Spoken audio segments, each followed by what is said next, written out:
Hi friends, welcome back to my channel. இன்னைக்கு வீடியோவில் ஹெல்தியான ஒரு ஸ்நாக்ஸ் ரெசிபி எப்படி செய்றதுன்னு பார்க்கலாம். 2 வாழைப்பழமும் 1/2 கப் சிகப்பு அவலும் இருந்துச்சுன்னா கண்டிப்பாக அந்த ரெசிபியை ஒரு தடவையாவது ட்ரை பண்ணி டேஸ்ட் பண்ணி பாருங்கள். ரொம்ப குயிக்காக ஈஸியாக செஞ்சு முடிச்சிடலாம். சிம்பிளான இன்க்ரீடியன்ஸ் யூஸ் பண்ணி செய்யக்கூடிய இந்த ரெசிபியை பார்க்குறதுக்கு முன்னாடி சேனலை மறக்காமல் ஃபஸ்ட் டைம் பார்க்குறீங்கன்னா ப்ளீஸ் சப்ஸ்கிரைப் பண்ணிட்டு பாருங்கள்.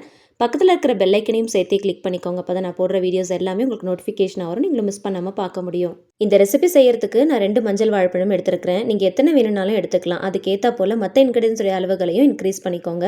மஞ்சள் வாழைப்பழத்துக்கு பதிலாக செவ்வாழைப்பழம், நேந்திர வாழைப்பழம் இந்த மாதிரி கொஞ்சம் ஹெல்த்தியாக கிடைச்சாலும் யூஸ் பண்ணிக்கோங்க. 2 வாழைப்பழத்தை ஸ்லைஸ் பண்ணிவிட்டு ஒரு ஃபோக் ஸ்பூன் யூஸ் பண்ணி நல்லா மேஷ் பண்ணி எடுத்துக்கலாம். மிக்ஸி ஜாரில் போட்டு அடிக்கிறத விட இந்த மாதிரி கையால் மசிச்சு எடுத்துக்கோங்க. ஒரு பவுலில் 1/2 கப் அளவுக்கு சிகப்பு அவல் எடுத்துக்கலாம். இதை சிகப்பு அவலில் செஞ்சிங்கன்னா தான் நல்லாயிருக்கும். வெள்ளை அவல் யூஸ் பண்ணாதீங்க. இதில் தூசி துகள்லாம் இருக்கும். அதனால் நல்லா சுத்தமாக வாஷ் பண்ணிவிட்டு நல்லா ஃபில்ட்ரு பண்ணிவிட்டு தனியாக எடுத்து வச்சுக்கலாம். நம்ம ஃபில்ட்ரு பண்ணி எடுத்து வைக்கிறதுனால இது அப்படியே நல்லா ஊறிடும். 1/2 முடி தேங்காயை துருவி எடுத்துக்கலாம். அதுக்கு மிக்ஸி ஜாரில் பொடியை நறுக்கி போட்டுட்டு துருவி எடுத்துக்கோங்க. இல்லைனா கையில் கூட நீங்கள் துருவி எடுத்துக்கலாம். இப்போது வாசனைக்காக ஒரு சிட்டிகை அளவுக்கு ஏலக்காயும் கூடவே கொஞ்சம் போல் சுக்கும் ஆட் பண்ணிக்கோங்க. இதை நல்லா சேர்த்து துருவி எடுத்துக்கலாம். சுக்கு ஏலக்காய் சேர்த்து பண்ணுறதுனால நல்ல வாசமாக இருக்கும், நல்ல டேஸ்ட்டாகவும் இருக்கும். உங்களுக்கு சேர்க்க விருப்பம் இல்லை அப்படின்னா நீங்கள் ஸ்கிப் பண்ணிடுங்க. வாஷ் பண்ணிவிட்டு ஃபில்டர் பண்ணி எடுத்து வச்சுருந்த அவலை ட்ரையான கடாயில் சேர்த்து ட்ரை ரோஸ்ட் பண்ணிக்கோங்க. ஜஸ்ட் ஒரு 3 to 4 செகண்ட்ஸ் மட்டும் ட்ரை ரோஸ்ட் பண்ணால் போதும். அவலை டைரெக்டாக கடாயில் போட்டு ட்ரை ரோஸ்ட் பண்ணிவிட்டு பொடி பண்ணுறதை விட இந்த மாதிரி நல்லா வாஷ் பண்ணிவிட்டு அப்படியே வச்சோம் அப்படின்னா கொஞ்சம் நேரம் அது நல்லா ஊறிடும். தண்ணி எதுவுமே இல்லாமல் ஃபில்டர் பண்ணி தான் நம்ம வச்சுருப்போம். ஆனால் தண்ணியில் நினச்சிட்டாலே அது நல்லா ஊறிடும்.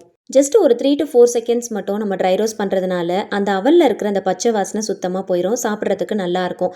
இந்த மாதிரி செய்யும் போது நல்ல ஒரு சாஃப்ட்னஸ் கிடைக்கும்.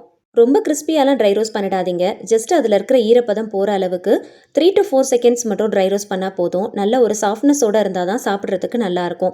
ரொம்ப கிறிஸ்பியாக இருந்துச்சு அப்படின்னா பல்லுலலாம் ஒட்டுற மாதிரி இருக்கும். இதை அப்படியே ஒரு பிளேட்டுக்கு ட்ரான்ஸ்ஃபர் பண்ணி நல்லா ஆற வச்சு எடுத்துக்கலாம். இப்போது கடாயில் இதை செய்யறதுக்கு 3/4 கப் அளவுக்கு வெல்லம் எடுத்துருக்கிறேன். பொடிச்ச வெல்லம் தான் நான் எடுத்துருக்கிறேன்.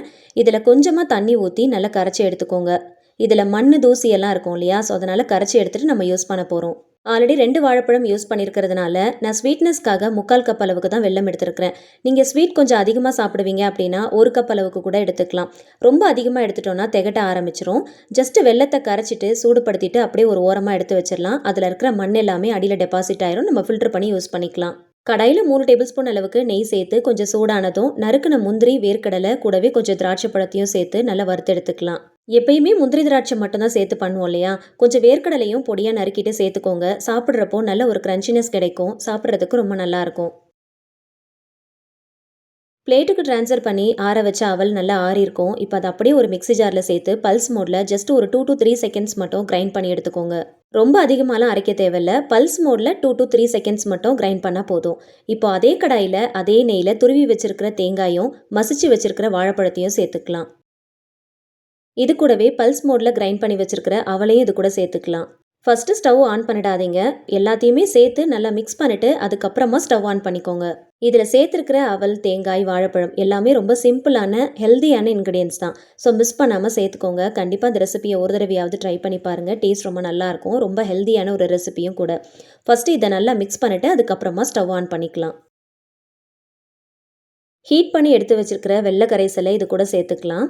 நல்ல குவாலிட்டியான வெல்லமாக வச்சுருக்கிறீங்க அப்படின்னா நீங்கள் டைரெக்டாக ஆட் பண்ணிக்கலாம். அப்படி இல்லைன்னா இந்த மாதிரி கொஞ்சமாக தண்ணி விட்டு கரைச்சிட்டு அதை இந்த மாதிரி ஃபில்டர் பண்ணிவிட்டு சேர்த்திங்கன்னா மண் தூசி இல்லாமல் இருக்கும். ஆல்ரெடி நான் வாழைப்பழம் யூஸ் பண்ணியிருக்கிறதுனால கொஞ்சம் மினிமலான ஸ்வீட்னஸ்க்காக கம்மியாக தான் நான் வெல்லம் ஆட் பண்ணியிருக்கிறேன். உங்களுக்கு அதிகமாக தேவைப்பட்டுச்சுன்னா அதுக்கேற்றா போல் சேர்த்துக்கோங்க. ஒரு சிட்டிகை அளவுக்கு உப்பு சேர்த்துக்கோங்க. எந்த ஸ்வீட் செஞ்சாலும் அதில் கொஞ்சமாக உப்பு சேர்த்துக்கிட்டோம் அப்படின்னா அந்த ஸ்வீட்னஸை நல்லா ஒரு என்ஹான்ஸ் பண்ணுற மாதிரி இருக்கும். எல்லா இன்க்ரீடியன்ஸையுமே உள்ளே சேர்த்துட்டோம். ரொம்ப நேரம் வேக வைக்கணும்னு அவசியம் இல்லை. 5 நிமிஷத்துக்கு சிம் ஃப்ளேமில் நல்லா கலந்து விட்டு வேக வைங்க போதும். இதில் நம்ம சேர்த்துருக்கிற தேங்காய், வாழைப்பழம், அவல் இது எல்லாமே சீக்கிரமாக வெந்துடும். வெள்ளைக்கரைசல் கொஞ்சம் நல்லா திக்காகிற அளவுக்கு நல்லா மிக்ஸ் பண்ணி எடுத்தால் போதும். நம்ம சேர்த்துருந்த வெள்ளைக்கரைசல் நல்லா திக்காகி நல்லா கெட்டியாகி வந்துருச்சு. இப்போ இது கூட நம்ம வறுத்து வச்சிருக்கிற முந்திரி திராட்சையை இது கூட சேர்த்துக்கலாம். சேர்த்துட்டு நல்லா ஒரு தடவை கலந்து விட்டுக்கோங்க. தேவைப்பட்டால் இன்னும் ஒரு 2 டீஸ்பூன் அளவுக்கு நெய் கூட நீங்கள் சேர்த்துக்கலாம். நான் அதிகமாக சேர்க்கலை, ஏன்னா திகட்ட ஆரம்பிச்சிரும் அப்படிங்கிறதுனால. ஓரளவுக்கு ஆற விடுங்க. கொஞ்சம் கை பொறுக்கிற சூடு வரும்போது கையில் கொஞ்சமாக நெய் தடவிட்டு சின்ன சின்ன உருண்டைகளாக நல்லா டைட்டாக உருட்டி எடுத்துக்கோங்க. இது உருட்டுறதுக்கு ரொம்ப ஈஸியாக இருக்கும். நல்லா டைட்டாக உருட்டினீங்கன்னா உடையாமல் இருக்கும். ஈஸியான ரெசிபி, ரொம்ப குயிக்காக செஞ்சு முடிச்சிடலாம். சிம்பிளான இன்க்ரீடியன்ஸ் வச்சு வேலை அதிகமாக இல்லாமல் செய்யக்கூடிய டேஸ்டியான ஹெல்தியான ஒரு ரெசிபி. குழந்தைங்களுக்கு இந்த மாதிரி ஹெல்தியாக ஈவினிங் டைமில் ஸ்நாக்ஸ் மாதிரி செஞ்சு கொடுங்க. இதை நீங்கள் லஞ்ச் பாக்ஸில் ஸ்நாக்ஸுக்கு கூட வச்சு பேக் பண்ணி சென்ட் பண்ணலாம். வெறும் அவலில் பால் ஊற்றி ஊற வச்சு கொடுக்காம இந்த மாதிரி கொஞ்சம் டிஃப்ரெண்ட்டாக ஹெல்த்தியாக ட்ரை பண்ணி பாருங்கள். டேஸ்ட் ரொம்ப நல்லாயிருக்கும், விரும்பி சாப்பிடுவாங்க. ஒன் டைம் மட்டும் ட்ரை பண்ணி பாருங்கள். செஞ்சு வச்ச அடுத்த நிமிஷமே தட்டு ஃபுல்லாக காலியாயிரும். மிஸ் பண்ணாமல் ஒன் டைம் இந்த ரெசிபியை ட்ரை பண்ணி டேஸ்ட் பண்ணிட்டு எப்படி வந்துச்சுன்னு மறக்காமல் ஃபீட்பேக்கை கமெண்ட்ஸில் ஷேர் பண்ணுங்கள். ஆல்ரெடி நம்ம சேனலில் நிறைய ரெசிபிஸ் போஸ்ட் பண்ணியிருக்கேன். டைம் கிடைக்கும் போது கண்டிப்பாக செக் பண்ணி பாருங்கள், ரொம்பவே யூஸ்ஃபுல்லாக இருக்கும். சிகப்பு அவல் வச்சு செய்யக்கூடிய உருண்டை ரெசிபி ரெடி. ஒவ்வொருத்தர் ஒவ்வொரு மாதிரி மெத்தடில் செய்வாங்க. ஆனால் இந்த மாதிரி மெத்தடில் செஞ்சு பாருங்கள், டேஸ்ட் ரொம்ப சூப்பராக இருக்கும். இந்த ரெசிபி பிடிச்சிருந்துச்சுன்னா மறக்காமல் லைக் பண்ணி ஷேர் பண்ணி சேனலை மறக்காமல் சப்ஸ்கிரைப் பண்ணிக்கோங்க. தேங்க்ஸ் ஃபார் வாட்சிங்.